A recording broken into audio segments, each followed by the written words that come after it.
તો અહીંયા જૂની વાર્તામાંથી આધુનિકરણ આપ્યું છે, બાળકો પણ મજા આવશે. તો આપણે માણીએ એક નદી કિનારે એક શહેર હતું. જો કે સાહેબને ત્યાં હવે તો પોતે ફાર્મ હાઉસ જેવું બનાવી દીધું છે. ધીરે ધીરે લાવો. હવે એની બાજુમાં કૃષ્ણનગર સોસાયટી હતી. એના 7મા માળે પિંકુ રહેતી હતી.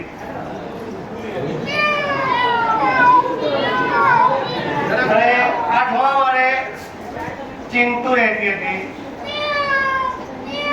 બંને બેનપણીઓ હતી, પણ ઘણી વાર એના વચ્ચે ઝઘડો થતો.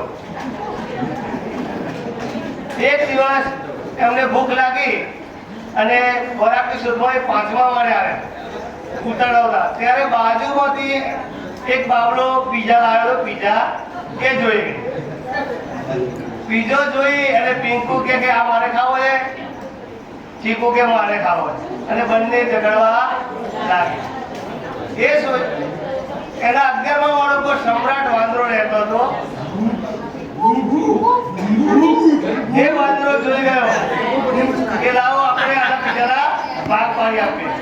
એટલે એને કીધું કે લાવો તાજુ લેતા આવો. એટલે તાજુ લાયા.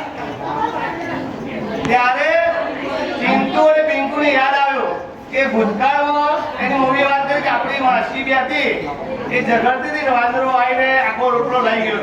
તો આપણે હવે પીઝો ગુમાવો નથી. તો વાંદરા નિરાશ થઈ જવું પડ્યું અને બંને બેનપણીઓ સંપી ગઈ અને પીઝો ખાઈ ગઈ.